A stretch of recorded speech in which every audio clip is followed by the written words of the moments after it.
どれぐらい動けるようになったか試してやる。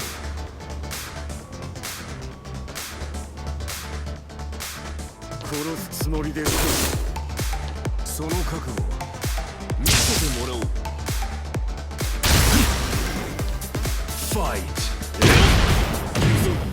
Tekken is one of the most respected and revered fighting game franchises of all time, and it has managed to stay relevant over the course of multiple decades thanks to progressive technological achievements and meaningful updates to the gameplay. After a long and arduous wait, Tekken 8 is finally here, and is looking like a bold step towards the future of the franchise. Tekken 8 not only brings a ton of changes to the gameplay loop, but also uplifts the visual presentation by a significant margin.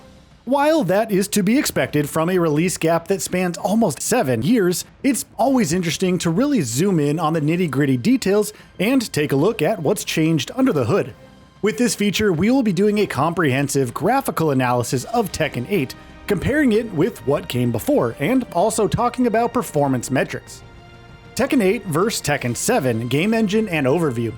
Much like Tekken 7 before, Tekken 8 is also using Epic Games' Unreal Engine to power its visuals. But unlike 7, which used Unreal Engine 4, Tekken 8 has switched over to an Unreal Engine 5 based rendering pipeline, and the differences are pretty substantial. Everything from the texture work to the lighting and reflections and particle effects has seen a significant bump in quality over Tekken 7. That said, there's a general sentiment that Bandai Namco hasn't fully utilized the power of Unreal Engine 5 with this latest fighter, and there seems to be some truth to that fact. As revealed by the developer, Tekken 8 isn't making use of certain UE5 specific features like Nanite and Lumen to avoid performance pitfalls, and those things are pretty evident in the final presentation. Character models. Like every other fighting game, Tekken 8 places a ton of attention on how its character models are rendered. Take a look at Tekken 7, where we get to see what seems pretty rudimentary, the use of physically based materials for the clothes and similarly primitive hair meshes. They did look pretty good for the time, but they most definitely pale in comparison to what we have now in Tekken 8.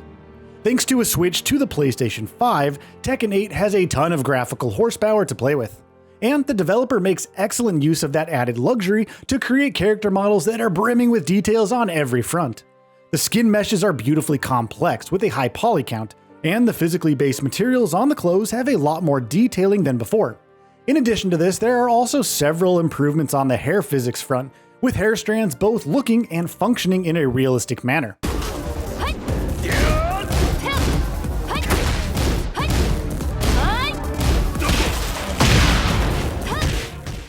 Environments. Like the case with the character models, the stages in a fighting game like Tekken 8 play a huge role when it comes to shaping the overall visual presentation. Tekken 8's vast array of diverse stages features a bunch of interesting details peppered throughout, ranging from the backdrop geometry to the destruction mechanics and much more.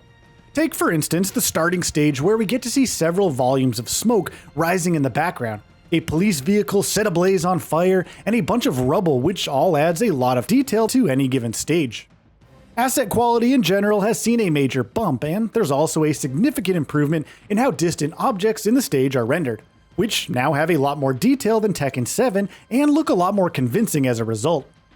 Tekken 8 also seems to place a lot of focus on destruction, which helps in selling the impact of each fatal slam and vicious punch that you land on your opponents. The stage slowly and steadily devolves into a crumbled version of itself as the rounds keep on progressing, and each fall is accompanied by a wave of dust spreading out from the character, which looks really cool. Lighting and reflections. Tekken 8 is confirmed to not be using Unreal Engine 5's Lumen technology, so it's very possible that the game might be using some sort of pre-baked lighting solution given the static nature of stages, or it might be using non-ray tracing global illumination. It's definitely not cutting edge in comparison with other contemporaries that do utilize the same engine, but it looks good nevertheless, and provides a noticeable bump in comparison to Tekken 7. The differences is most visible in how indirect lighting works, as you can see how light from different sources bounces across the screen to create a convincing look. Reflections also seem to take into account the transparency of different materials, and that, combined with the general lighting effects, makes for some really great backdrops that are rich with detail and character. Post-processing. The jump to Unreal Engine 5 might be most pronounced in the post-processing aspect of Tekken 8. The post-processing pipeline has seen some great improvements, right from the alpha particles to motion blur and much more. Starting with the particle effects, Tekken 8 features some great quality alpha particles, and the game uses that extra horsepower on the PS5 to flaunt that feature whenever possible. Motion blur is also a pretty high quality, and we didn't notice any artifacts or oddities along object edges during our tests. The game also makes generous use of volumetric smoke, and it looks pretty darn good in action, but not everything is great here. For instance, the anti-aliasing looks like it could use some work, since you will find signs of upscaling artifacting pretty easily. It's clear that the game is being rendered at a lower internal resolution and is then being upscaled using an FXAA or MSAA solution to 4K, but the implementation isn't really up to the mark. Graphics modes, performance, and loading times. Coming over to the graphics modes, Tekken 8 on the PS5 only features a single graphics mode.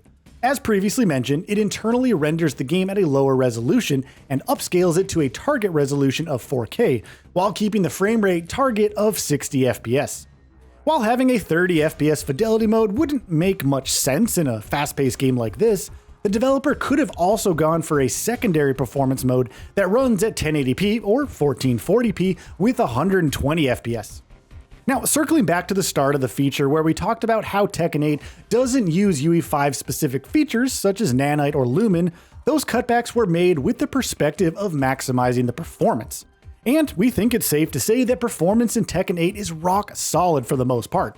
During our tests, we didn't encounter any noticeable frame drops, and the game was able to comfortably chug along with its performance targets.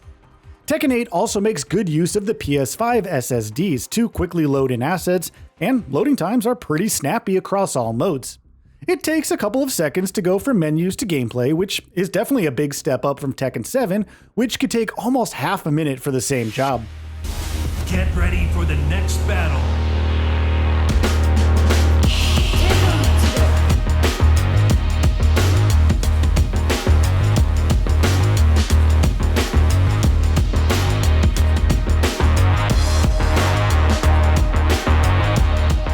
Conclusion. In conclusion, Tekken 8 is a solid step forward for the franchise, and a considerable step up from Tekken 7's visual presentation. It might not boast the best use of Unreal Engine 5, but it manages to strike a great balance between the visuals and the performance that's rock solid and rarely falters. And that brings us to the end of this video. A quick request before we conclude. We upload new videos every single day, and if you like what we're doing, please consider subscribing. It really helps us out. Also, don't forget to enable all notifications by clicking the bell icon so that you can receive daily video updates. Thanks for watching.